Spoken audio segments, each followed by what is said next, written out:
How many people chase someone with a painting beep? That's reason enough for me.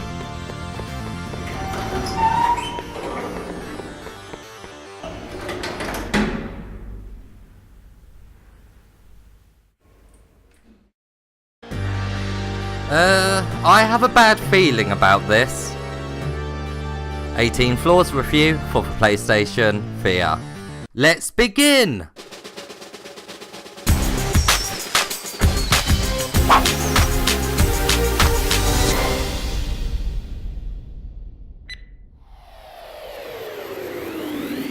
First up, let's take a look at the gameplay.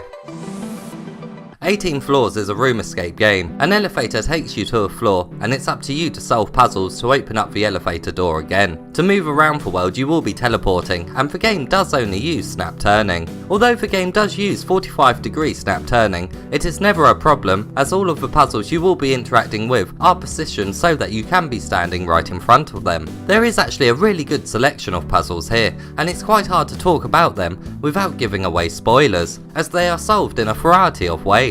You may need to hold up a screen which allows you to see the room in the past, or you may need to work out a lock which is attached to a bookcase. The game doesn't include an inventory system, and I actually really enjoyed its absence. It demands that you remember where you have placed all of the objects in the world, and it just feels more realistic. This would be quite annoying and time consuming in other games, but as the areas you explore are quite small, it just grounds you in the world even more. The only item you do have on you at all times is a torch. The light it emits is quite small though. If an object is far away from you, you can hold down a button to make it come towards you. This doesn't work on things that are opened with handles though. There are a couple of objects that appear that they can't be interacted with, but can be. You really do need to try to grab everything in the game. Luckily, when your move controller is very close to a grabbable object, the object will be highlighted. As well as trying to grab everything, you will need to take a really close look at everything. The game really does make good use of each location's surroundings. There is only 2 main locations you will be exploring that contain quite a few puzzles each. Well, to be exact,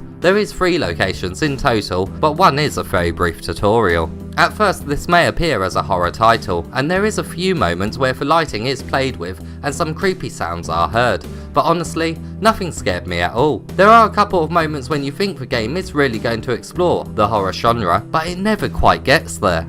Now let's take a look at how immersive this game is. The depth is really good thanks to the places you explore being quite closed in. In one you will be exploring a basement type place, and the other is a train that is travelling across the sea. The graphics are very decent too, thanks to some great textures. There are some objects that you can pick up to take a closer look at if you wish, but you can't throw things very far, so messing around with the physics engine isn't really possible. But as there isn't an inventory system, it may be for the best, as you might lose track of an object that is required to complete a puzzle. Interacting with objects is responsive, and it feels quite realistic when turning a key in a lock. There really is hardly any story at all. It is only mentioned on one single piece of paper, which is found near the end of the game. So if you want a backstory heading in, you will need to read the description on the PlayStation Store. There isn't too much sound in the game unless you are interacting with objects. The only real music you will hear is a dark ambient track. This does make you feel quite isolated and allows you to fully focus on the puzzles, which is a good thing considering they can be quite tricky.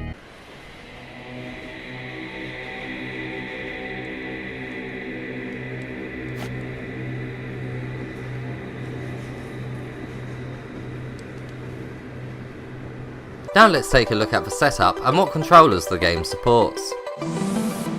I played this game in a standing position just under 2 meters away from the camera. You will need to stand, as some of the drawers you need to interact with are quite low to the ground, and there is no option to adjust your height for a seated position. The head tracking was great, and the game did not make me motion sick. This game is played with 2 move controllers, the other controllers are not supported. Strangely, the game cannot be played with 1 move controller. The puzzles do only require 1 move controller to solve, so it's odd that it's not possible. If you do try playing with only one, the second move controller is still seen floating. Now let's take a look at the length of the game and what trophies come with it.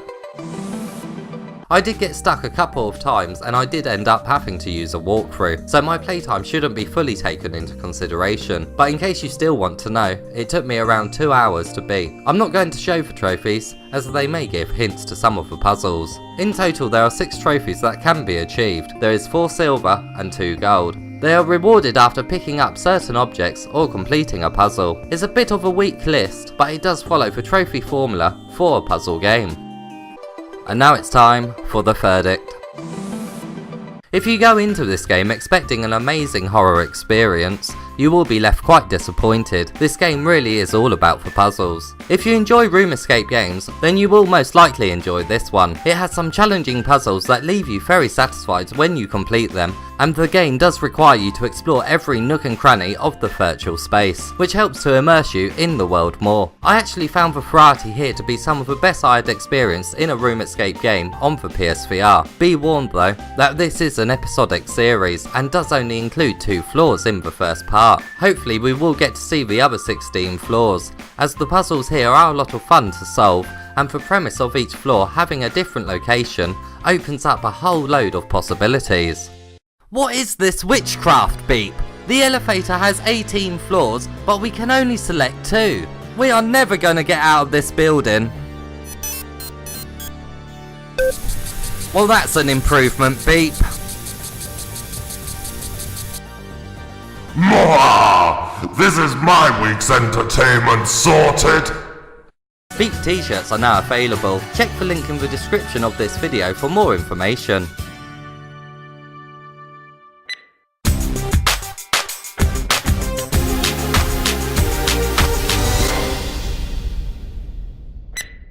If you do decide to take on the first 2 floors, good luck if you're not planning on using a walkthrough. There is a couple of puzzles here that are quite challenging. As always, if you enjoyed this review, please give it a thumbs up and subscribe for more PlayStation VR content.